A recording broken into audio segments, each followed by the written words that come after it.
everybody. My name is Tina Lowe. I work in UCD as the Campus Accessibility Officer in the Access and Lifelong Learning Centre. Today, I have the pleasure and honour of launching, with the assistance of our three guests, Bláthnaid Gavin, Jeffrey Glennon and Deirdre O'Connor, the week which will be called Neurodiversity Celebration Week. And this week will take place for beginning March 21st until March 25th. And it is to inform everybody about what neurodiversity is and how we can embrace it, support people who have it, and to inform everyone, the general public, everybody in UCD, our colleagues outside UCD, and people in general, parents, teachers, psychiatrists, psychologists, people who work with educational psychologists, anybody who works in the area of supporting people in education. And then hopefully when these people succeed and are supported in the way that we can support them, that they go on to gain employment that is suited to their exceptional skills and abilities. So with that, I'm going to introduce our guests.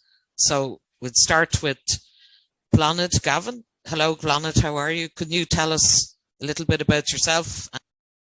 Thanks, Tina. And just to begin by thanking you very sincerely and all the work you've done in putting this this panel together and the series of associated panels. So, hi everyone, my name is Bláthnaid Gavin. I'm a child and adolescent psychiatrist, and I work clinically with young people who have different conditions like ADHD. And I also work in the School of Medicine. And I suppose the reason I'm here is because I'm part of a new group that has come together in UCD to work towards helping UCD progress towards being a neurodiversity friendly campus. So that's the context I'm here in, and more importantly, in the moment, if you like, the reason I'm here is to launch Neurodiversity Celebration Week with my two colleagues, Jeffrey and Deirdre, and to highlight all the great things that we're hoping to bring to fruition through this work. Thank you very much, Bláthnaid, and thank you for your kind words at the start of this webinar. So, Deirdre O'Connor, could you tell us a little bit about yourself, please? Thanks, Tina. And again, thanks so much for the invitation to be part of this. So I'm Deirdre O'Connor. I'm a lecturer in resource economics at the School of Agriculture and Food Science.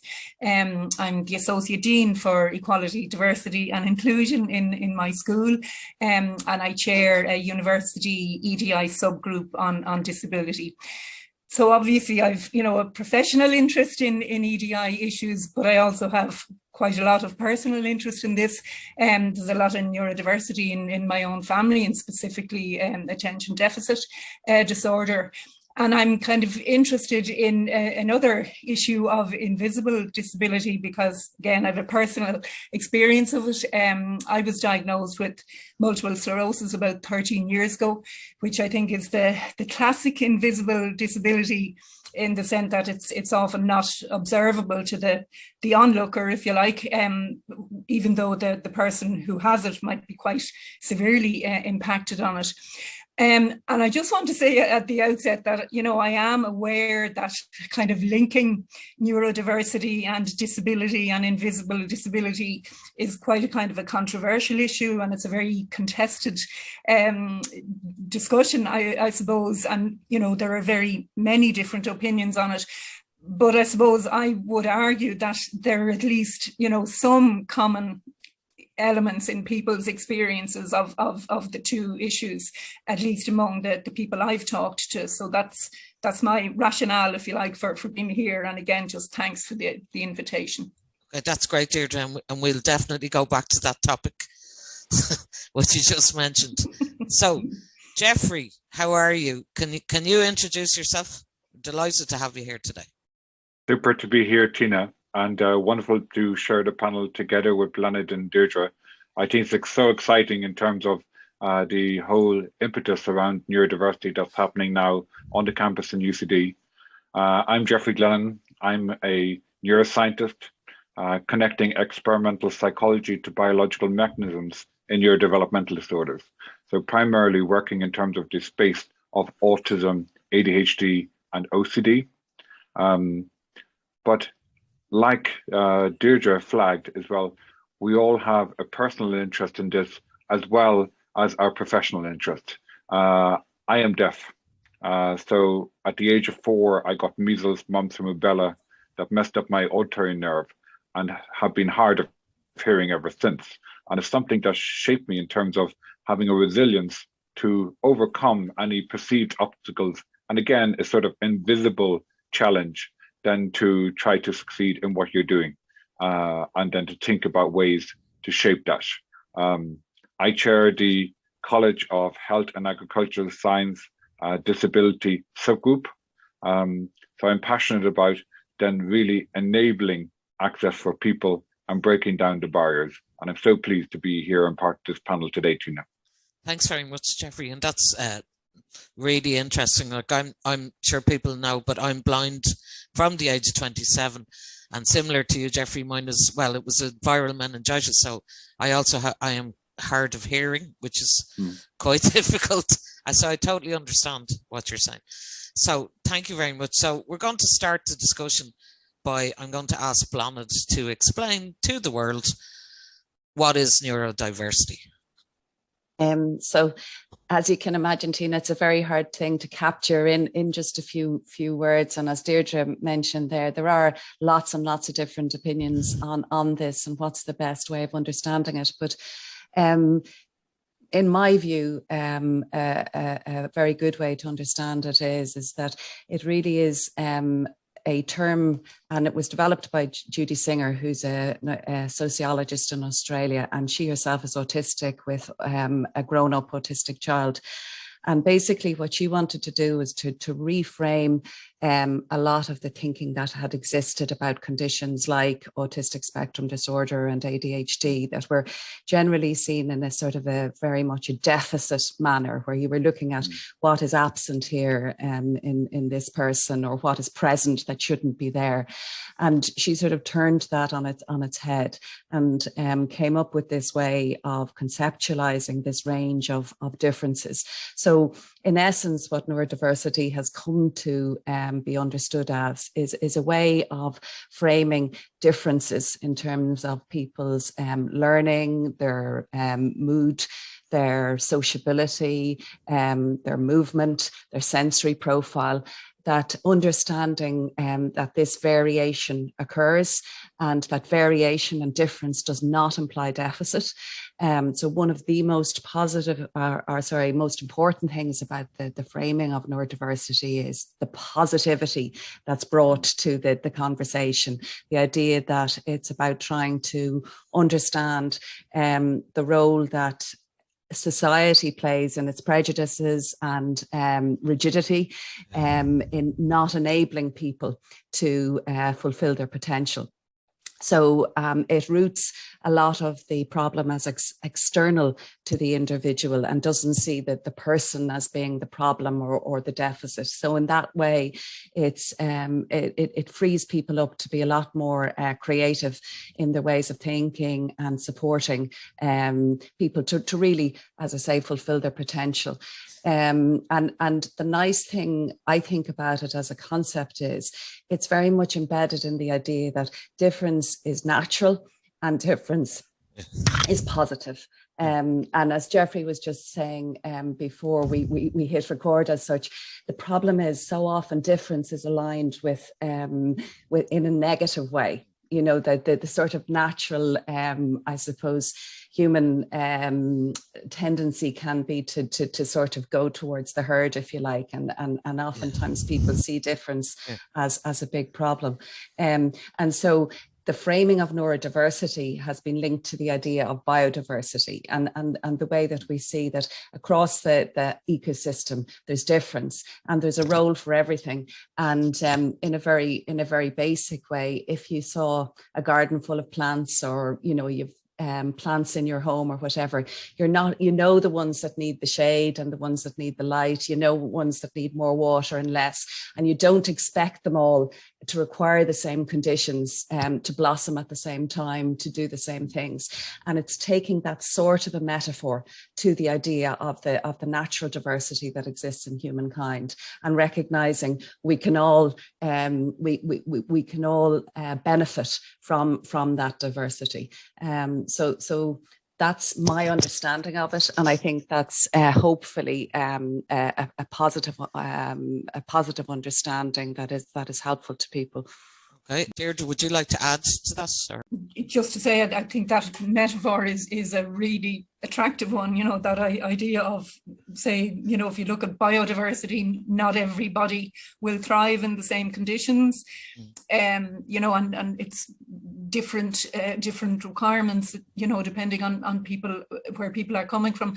And I also think kind of implicit in what Bláthnaid is saying there is, you know, there's really a kind of this is a societal issue with all of the adjustment and all of the accommodation shouldn't be on the person who's experiencing the you know, condition, if one wants to call it that. So, you know, I think that does kind of broaden it out to saying, you know, this is an issue of inclusion, and it's an issue that everybody needs to address. And certainly within the university, I think that would be the angle I think we are trying to promote.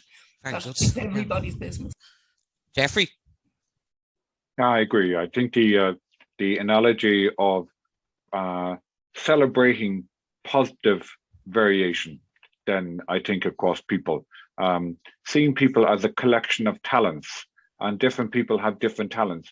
It's not necessarily focusing on what should be a perceived weakness, but actually saying that talent is good and is actually really good and useful for something, and we should identify it and say that gives somebody this unique skill as well that helps somebody else. And I think it's celebrating those opportunities for everybody that I think is an important focus of this Neurodiversity Week. Okay, and Bláthnaid, can you tell us what do you teach in UCD? Is that right? Yeah. So mainly what subjects? So I would teach child psychiatry to medical students, and we are asked, because mental health and child development and psychiatry is fairly integral across lots of different courses. We would contribute to lots of different teaching across the university, but our core work is with medical students. And when you're in the class with the students, like, how do you say, you know the way a lot of this is textbook, etc., etc.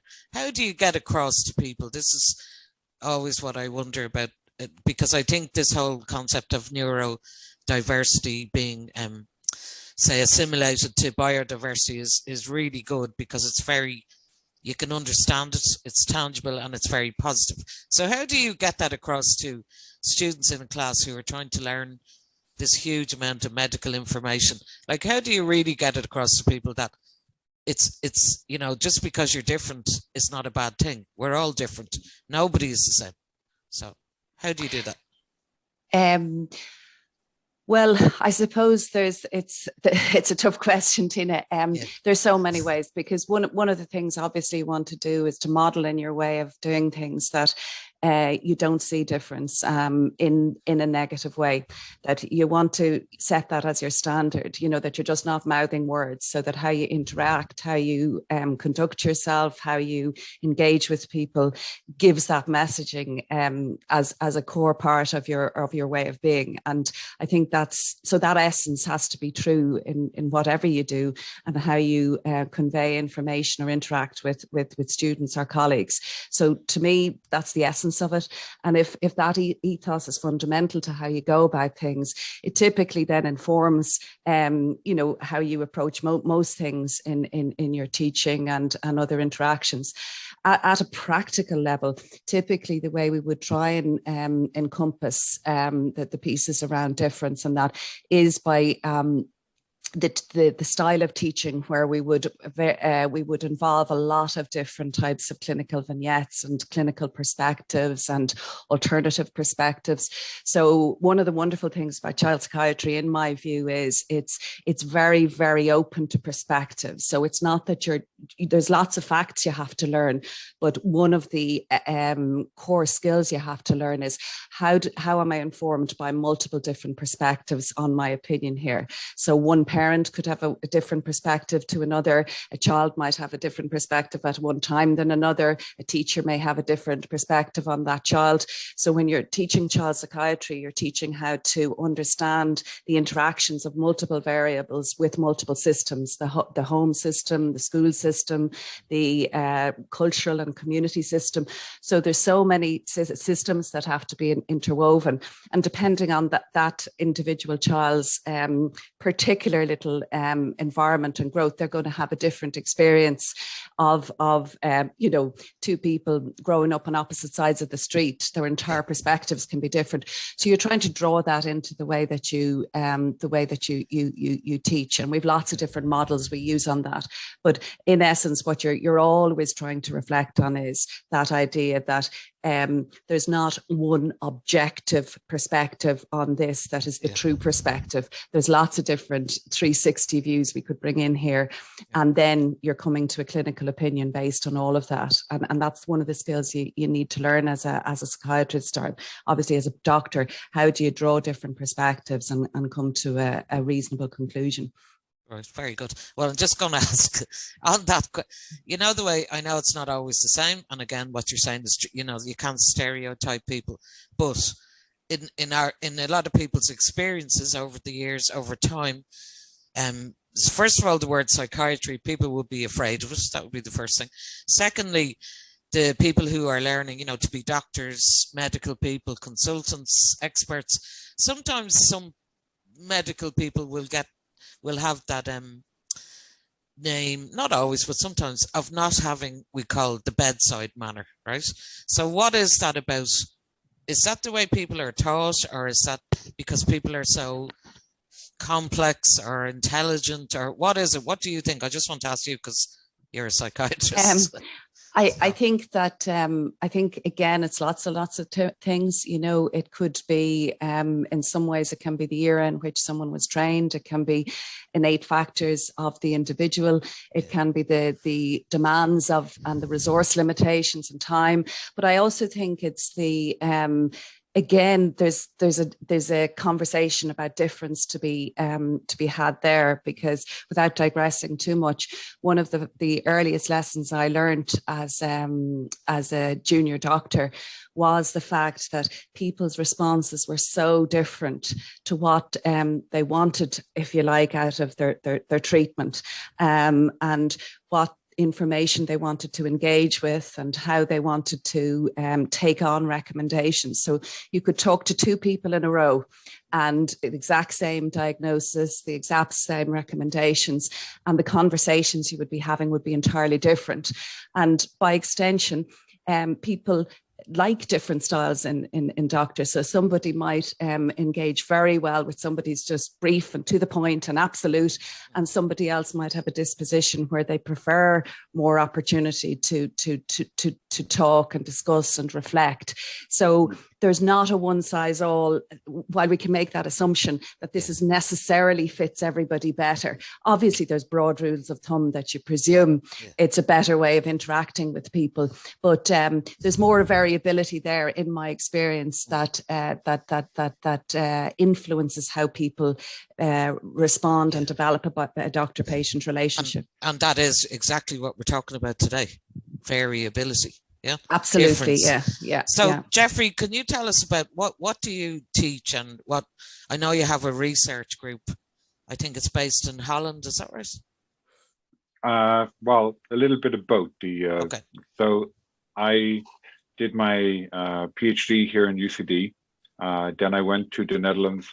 I spent 10 years in pharma, and then another 10 years after that having an academic lab in Holland, before coming back to my position in UCD about 2 years ago.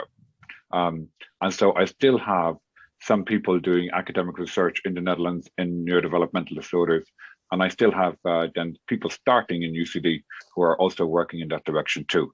So there's a little bit of both going on, Tina, in terms of what the, but just to reflect back, Tina, in terms of what Blanna just said, I think the key thing is actually respect then for people in terms of cost variability and the wanting to be taken seriously and to be communicate in an open, transparent, respectful, and ultimately a kind manner. And I think the best neurologists and psychiatrists that I have worked with, then as a neuroscientist working with clinicians, is the best doctors that I have seen as the ones who actually show empathy for their patients and to really have their patients' interests at heart and want the best for them, and is very open and understanding towards actually communicating with them as well. So I think that respect in terms of the relationship is really key. But it's also key, not only I think in the terms of the doctor-patient relationship, it's even key in how as university then staff, we interact with other staff and also with our students then with neurodiverse backgrounds. So I think that's a little bit where I am coming from then, Tina. Very good. And Deirdre? Yeah, just before I kind of add in my own tuppence halfpenny worth, I just want to, first of all, I think another string to Blanna's bow that she didn't mention was a really good neurodiversity course, a diploma in neurodiversity in society, which she was instrumental in setting up, I think, with Timmy Frawley, and I was delighted to take part in it and to successfully complete it. So I think that was a really good introduction to the whole complexity of the topic. And, you know, for people like myself with absolutely no medical background, I think we learned a huge amount. And obviously there's the medical, the clinical side, but there's also the much wider kind of societal perspective. And, you know, I think that was a huge contribution. So well done on that. And also just to kind of refer to some of Jeffrey's comments that there, I think it's really interesting just to hear, you know, themes like respect and empathy and kindness, actually, which I often think is overlooked in the whole discussion about these things, because I don't think, you know, and again, my own experience as a patient engaging with kind of neurologists and so on, I don't think kindness is kind of an add-on. I think it's a really core tenet of how one should be treated. And I think that kind of spills over then into, say, the work setting and how you kind of engage with your students indeed and your colleagues. So having said all that, just to come back to my own role in all of this, I think, Tina, one of the things we've talked about before is, you know, kind of the university's involvement in inclusion and the whole kind of overarching themes of, you know, the University for All initiative, for example, which is about, you know, having a big institutional approach to inclusion. And one of the things I've got involved with quite recently is a kind of an educational dimension of that on universal design for learning, which is really about, you know, trying to engage with students and indeed with colleagues in educational practices that are much more inclusive, if you like. And again, it's a bit like the theme we've been saying already, like if it's good for, say, a cohort of students who might have disabilities or, you know, other challenges, it tends to be good for the institution overall, you know. So if it's that idea of kind of universal benefits. So the universal design for learning programs that a lot of us are involved now are really just about giving students much more kind of choice in how they learn, in what they learn, in how they're assessed, in how they engage with their colleagues and that. And, you know, there's quite an impetus, I think, now in the university behind those types of initiatives. And just in the context of neurodiversity, I think that kind of flexibility for students and indeed for neurodiverse staff, I think has to be welcomed. So, you know, there is a lot of work going on in the university at the moment, I think, to try and, you know, just make the way we teach and what we teach and how we teach it a much more inclusive business. So again, offline, I'm happy to kind of inform people about that, because myself and a colleague in school, Karen Keaveney, we're the kind of universal design for learning champions, if you like, in our own school, but they're all throughout the university. And like all of these things, if they're on your radar, you're aware of them, and if they're not, you're not. Yeah, very good. And like, there is a huge change in UCD, or I think in society, truthfully, like since I'm blind nearly 30 years, so I always say I'm blind more than I could see now at this stage. So, and truthfully, in my time, say, having been launched into this different world, I can honestly say, especially in UCD, because you can see it, that people have changed, and we have a much more inclusive, diverse population of staff and students. And I also think that, given that we've gone through 2 years of a pandemic, that it's made people hopefully stop and listen and look a bit more about, and that word kindness, that's essentially the core word in everyone's, they always say, if you're kind to someone every day, you receive kindness, and it is true. But what I just want to go back to, just to Blanad, and say that I was reading information on this as my preparation for today, and there was a stark kind of, well, it's very similar to what other people who have sensory disabilities, physical experience in life. Like, there's 6 or 7 things that we'd say, high rates of depression, unemployment, sometimes very sadly suicide, the whole thing about being, kind of stereotyped, classic Rain Man. Rain Man was amazing, but that's what, people just make assumptions. And then the difficulties with people, will say, on the autistic spectrum, I have relations too, and they're amazing people, but they do have social difficulties because they don't see, and I kind of understand this, I have to say, that they don't see the reason why they need to do small talk or chit chat or, and then the eye contact. And like, a lot of people, like, I know myself, when I could see, I really think when it's interesting, and when you lose your sight, you well, it is true, you can't judge people anymore, and you haven't got a clue most of the time. People who know me will tell you that I could be talking to Dracula, and if Dracula wants to cross the road with me, that's fine, because I haven't got a clue. But it's great in a way, because it makes you stop judging people, because you're not looking at them.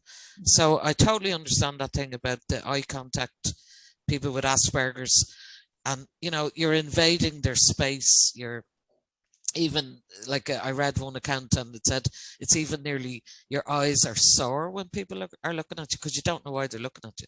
So could you just talk to us, Blanad, a bit about that, those kind of aspects of the difficulties that people have? Because I really think that when we have this Neurodiversity Week, that all this information is going to help people change and see beyond. So thanks for that question, Tina. So absolutely, it's key to I think to why we're doing this, and definitely from my perspective as a child psychiatrist, because sadly in my work, a lot of the young people I'm dealing with are struggling with different mental health issues or conditions, and what the data or the research and clinical experience shows us is that children and young people and adults who have these different conditions are predisposed to higher levels of depression, anxiety, substance use, and the outcomes are not as good in terms of employment or academic achievement. So key outcomes that you would be hoping to support for people are not where you would want them to be. And There's lots of theories as to why that's the case, and some of it relates to brain biology, and there can be separate pathways in the brain as to why you might be predisposed to depression and have a condition like ADHD. So for some people, you know, it's different pathways, if you like, and for others, maybe alongside that or separate to that, their life experience has contributed to why they have ended up with a depression or an anxiety issue. So if you take the case, we'll just say of a person with ADHD who might have gone through school experiencing lots and lots of negative feedback. And there's lots of studies done on this, the life experience, the lived experience of a day in a life of a child with ADHD who's been told all the time, you were supposed not to do that. I told you not to do the other. You were supposed to have this done 10 minutes ago. And you've that all day for 8 hours at school. Your homework goes on for forever for you. You're you know, on the back foot in terms of the feedback from parents. You're falling out with your friends. So that's one framing, you know, and but that sadly can be the reality. And as one adult said to us in a study we did a number of years ago, negativity was the soundtrack to my life. And that was and sadly that's a lot of people's experience. And what we've seen really in Ireland is there's been a real step up in primary schools and secondary schools more recently to try and use an enabling and positive approach towards you know, doing something to offset the unfairness really that's in the system. But clearly, where we're still very much behind the curve is in how do we translate that into effective outcomes to support people into higher education and from there into employment. So at every point of the funnel, it's more difficult for people who have these different conditions, and employment is obviously key area, because we know so much that employment, the influence employment has on your well-being, on all sorts of aspects of your overall day-to-day life. That goes without saying, really. And the model behind the UCD Neurodiversity project is modelled in part on the protocol they're using in Stanford, which sees its essence is that idea of supporting all aspects of the person's lived experience, including the pathways into employment. So that's part of the work that we'll aspire to do. You know, we're only at the phase of sort of launching ourselves and our role here, but a key piece is how do we help the people to fulfill their true potential and go on to the employment that they deserve and can really add value to. So all of those things, I think, Tina, that you mentioned are absolutely key. Yeah, Jeffrey, would you like to add to that? I think the key aspect is that again, reflecting back on the kindness, is the flip side of that is often loneliness and isolation. And then we often see that loneliness and social withdrawal then are terrible precursors for a lot of mental health problems. And that if we can find ways to connect with people, we avoid that social withdrawal and isolation and problems then associated with loneliness. So I think the whole idea of the kindness is actually reaching out and connecting and saying to somebody, look, I understand you. You are brilliant in your own way, and we support you and we're there for you. And I think one of the things within neurodiversity is to put those supports in place, then to enable that for people. And I think that's what I think the whole opportunity in terms of UCD neurodiversity aims to achieve. So I think it's really important to say that this is a problem then that we want to tackle, where we want to enable people. And then it's really then with people at its center and focus. And that means in terms of supports, not only in terms of, say, for a university, in terms of the student population, but also staff, in terms of ideas of staff with challenges, or even in terms of how the university then connects with the outside world, with employers as well. And I think there's a growing recognition in society collectively that these are unique collections of talents with skills.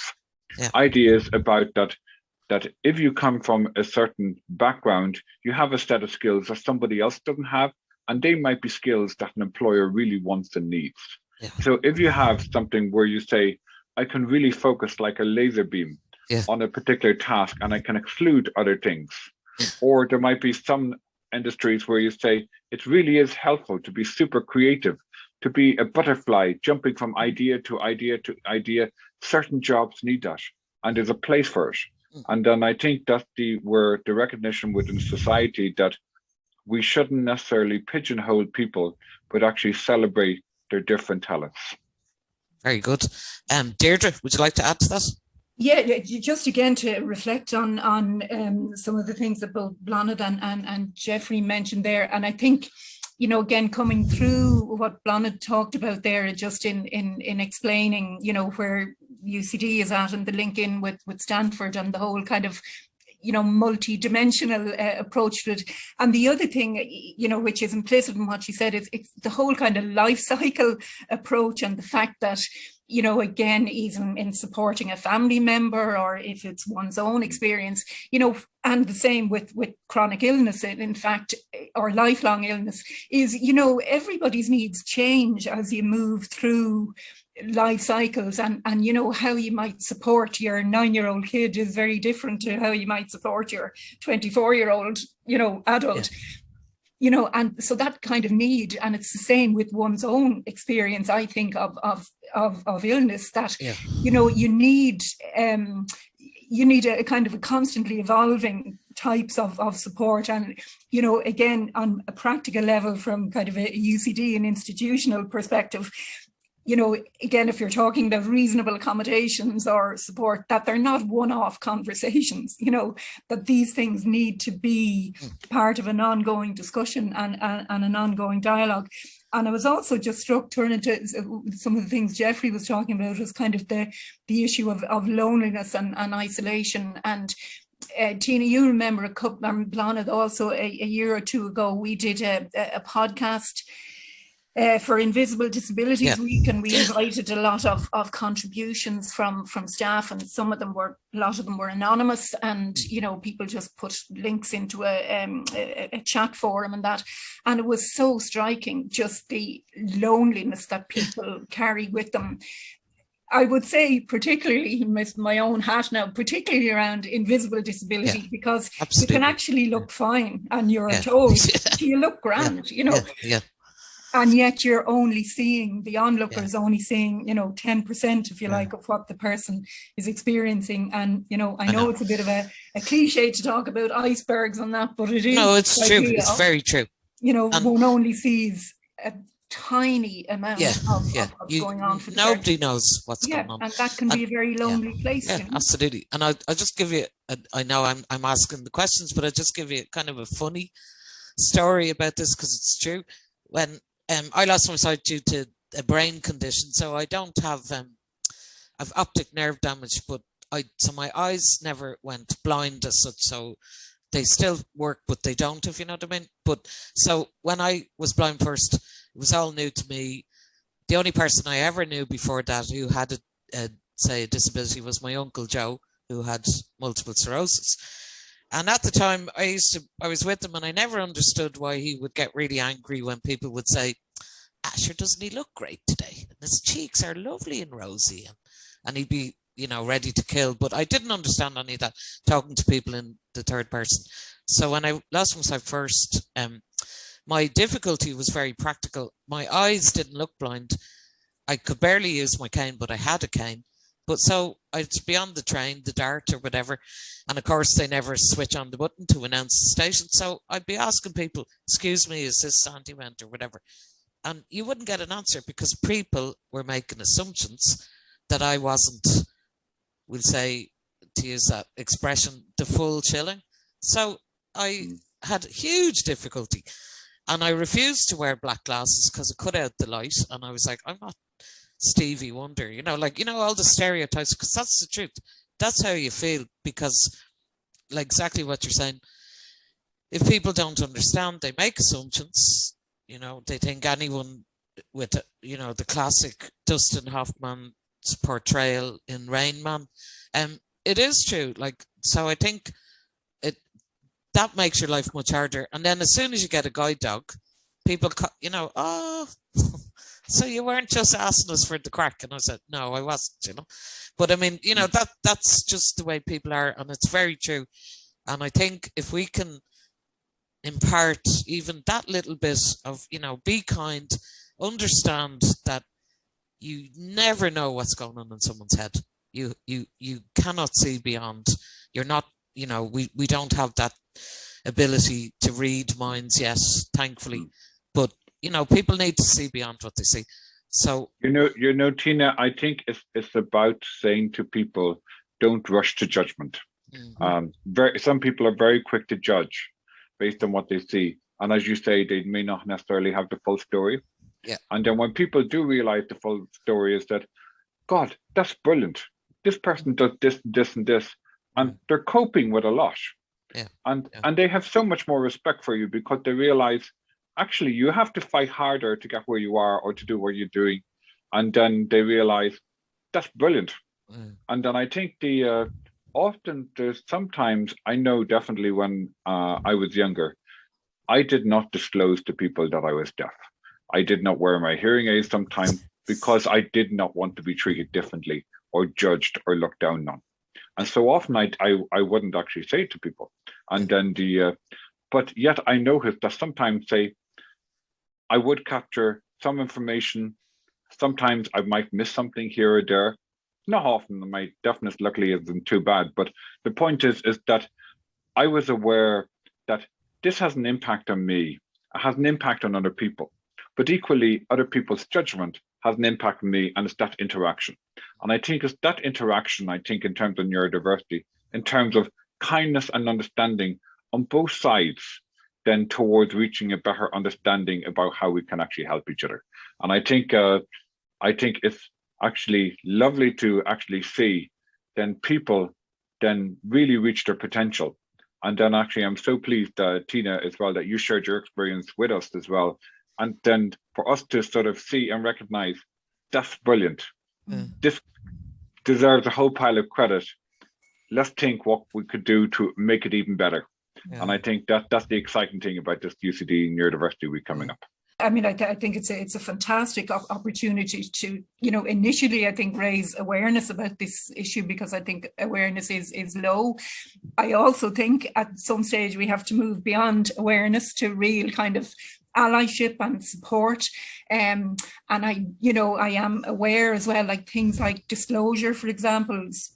I'm only talking in my own case, even my own personal experience was really positive.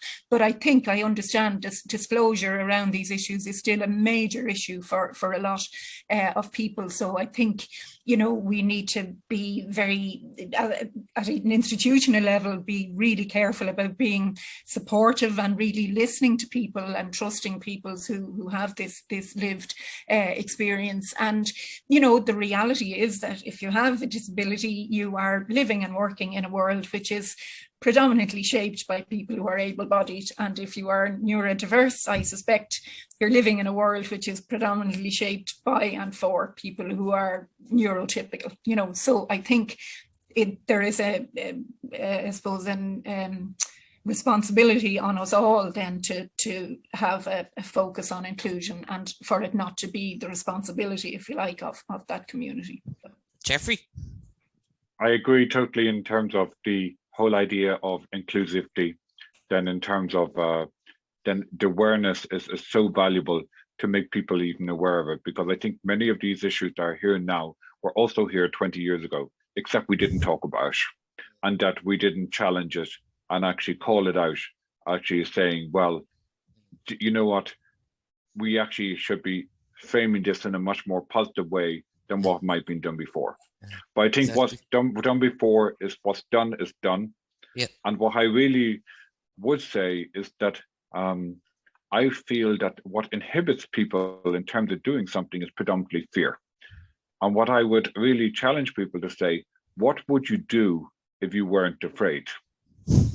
Very good. I think that's even asking the question that, what is the thing that is blocking you, and then get rid of that fear to enable you. And I think that is going to be the concrete thing. I think the team within UCD Neurodiversity are going to be asking, what are those barriers and blocks and fears that we can get rid of to help people? I think this has been a really amazing discussion. I've learned a huge amount, and I've tried not to talk too much, which is a miracle. But I would like to ask, before we close the discussion, Bláthnaid, would you like to say anything about, say, giving the details about the week itself, or would you like to just, we point people to the website, or how would you like to wrap up this discussion? Sure. Today? So thanks again, Tina, and absolutely to echo what you said there. I thought it was a great discussion, so many perspectives, and thank you again. And Emer O'Reilly from EDI in the background, who's been just absolutely fantastic in the amount of work that she's done and the efficient way she's gone about it. And to have Jeffrey and Deirdre here, I think it's lovely. I think the difference comes across in everything in terms of the conversation, the difference of perspective, and how it adds and enriches the conversation. Absolutely, Tina, I would like to highlight the great week we have planned, because such an amount of work has gone into it. So as you said, the week begins on the Monday the 21st, and there's a student event that evening that we would be really encouraging people to sign up to, and it'll be starting at 6 that evening with different speakers, and just consideration around what is neurodiversity and giving different students the opportunity to link up and hopefully learn more and share experiences. And then there's a series of different events through the week, different panels looking at a huge variety of different topics, the lived experience, the success stories of different graduates, the built environment and how we should shape accommodations to really promote inclusivity in a meaningful way in everything we design about the universities. So as Jeffrey and Deirdre have said, kindness is at the core of everything, but then there's a reality that we've to make changes and see change and see those changes through. There's then a film on the Thursday and a little meetup before that. So I'd encourage people to look at the series of events, and there's the opportunity to contribute blogs and vlogs and different perspectives. And really what we've tried to have running through the whole week is the idea of nothing about us without us. Our neurodiversity group reflects true neurodiversity in the makeup of the group, and we really we're very, very keen to have everybody with lived experience involved in all levels of the different events that are on, and to avoid any stereotyping. So we've tried to represent as many different aspects of society in terms of the arts and different employment sectors insofar as it's possible. I'm sure there's lots we've missed, but the intent is there, and I hope that's what really comes across. So it is to be a celebration, it's to be a launch pad, and to just really, I suppose, be a marker that we do hope to really celebrate and arc the conversation in positive direction. So thank you, everyone. I think that's an absolutely tremendous way to finish. And I just want to say again to the three of you, it was an absolute privilege to talk to you and learn so much today. Thank you very much.